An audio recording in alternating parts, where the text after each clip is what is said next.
Jadi Tuhan suruh kita, Tuhan ciptakan kita, Tuhan mau kita segambar dengan Dia, Tuhan mau kita berkuasa, dan Tuhan mau kita memenuhi bumi. Karena Tuhan sebenarnya ciptakan kita untuk hidup kekal di bumi ini. Tapi bumi ini sudah rusak, sudah baca kutuk, sudah turun. Dan kalau sudah baca, Tuhan digantikan dengan bumi baru dan langit baru. Disitulah tempat kita. Amin. Kita dibangkitkan Tuhan mempunyai tubuh yang baru. Amin. Dan maksud Tuhan yang semula supaya dia diam bersama dengan kita, ya, dengan manusia yang segambar dengan Dia, dengan bumi yang baru tidak dicemari dosa. Itu nanti dipenuhi Tuhan pada waktu bumi baru, langit baru, dan Yerusalem baru.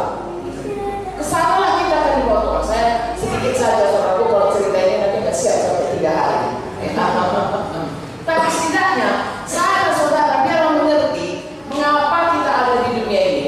Sebenarnya Tuhan mau tadinya kita itu di dunia ini bersama Dia diam bersama dengan kita. Dia diam dalam Eden, tapi Eden sudah semuanya rusak. Sebab kita diusir dari Eden, dikeluarkan dari Eden, tapi Tuhan sediakan Yerusalem baru, bumi baru, langit baru. Kesanalah kita berjalan. Bagaimana jalannya?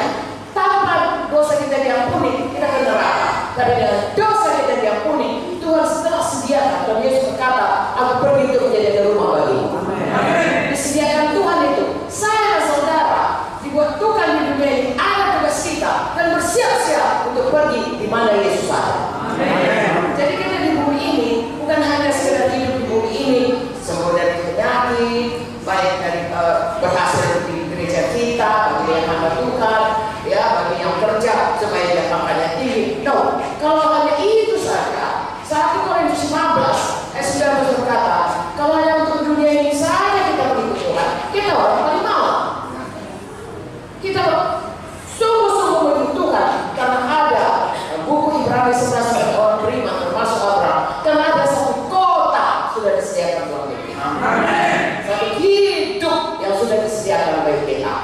Satu upah yang kekal di surga. Mahkota bagi orang yang bersungguh-sungguh. Haleluya.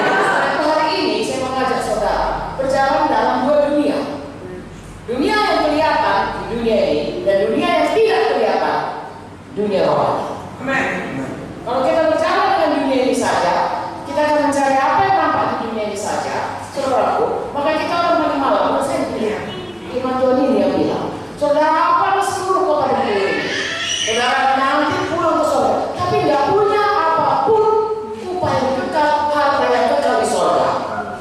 Saudara kaya itu, dia kaya, saudaraku, dia berkata kepada jiwanya, hai jiwaku, tenanglah kau, banyak hartamu. Tapi itu berkata, hai bodoh, malam ini dia ambil nyawamu untuk apa itu semuanya. Jadi dikatakan begitulah orang kaya untuk dunia ini, tapi miskin untuk kerajaan surga. Saudaraku, Tuhan mau kita di bumi ini bisa untuk hidup kita berkelimpahan, tapi juga untuk kekekalan pun kita tetap, saudara. Haleluya. Kita setia. Sebabnya Tuhan di muka bumi ini, ya Tawari 16:9 berkata, maka Tuhan menjelajah seluruh muka bumi ini untuk mencari orang yang bersungguh-sungguh hati untuk mencurahkan kuasanya kepada orang. Biarlah Tuhan mendapati Tuhan antara kita semua di sini. Kita bersungguh-sungguh hati terhadap kita kenal, ya, untuk apa kita diciptakan, mengapa kita ada di dunia ini, dan kemana kita pergi sesudah kita meninggalkan dunia ini. Lalu kita bersungguh-sungguh hati. Bukan berarti saya dan saudara kemudian nggak peduli lagi dunia. Justru karena kita bersungguh-sungguh hati untuk hidup kekal, kita bersungguh-sungguh hati melayani di bumi. Karena kesungguhan hati kita di bumi ini kelak akan membuahkan hasil kekekalan. Haleluya. Jadi saya ajak saudara, tentunya ini saudaraku memerlukan pelajaran seumur hidup.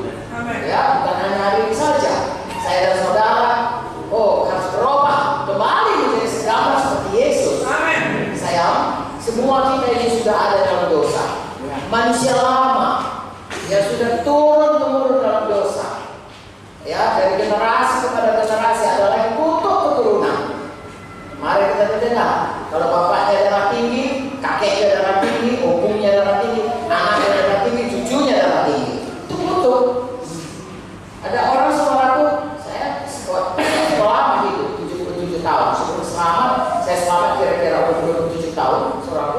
ya sudah tamat dulu saya dokter.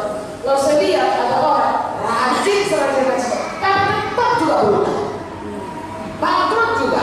Tiap hari datang minta tolong kepada orang tua saya, ya minta tolong. Hari ini minta modal, dimodalin. Untung ini bang, beli berapa? Nah modal lagi datang, minta modal, rajinnya luar biasa. Tetapi kenapa? Kutuk itu, ya setan itu mencuri, merampok, binasa, bunuh. Itu yang dikerjakan. Tapi sesudah kita selamat, Tuhan pulihkan. Amin. Haleluya. Sekarang Tuhan pulihkan, kita berubah. Amin. Itu sebabnya saya dan saudara harus tiap-tiap hari pertama membaca firman. Amin. Berdoa bersekutu dengan Tuhan. Kita akan diubahkan seperti yang kita sembah. Dan kita akan diubahkan dibaharui pikiran kita sesuai dengan firman Tuhan yang kita terima dan kita percayai dan kita praktekkan dalam hidup kita.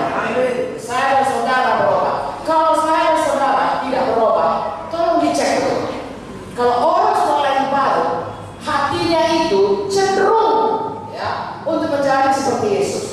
Ada Roh Kudus di dalam yang mengajari dia, memimpin dia pada segala kebenaran. Kalau tadinya dia katakanlah berbohong, terus cuma mencintai bohong, saudaraku, itu disangsikan keselamatan.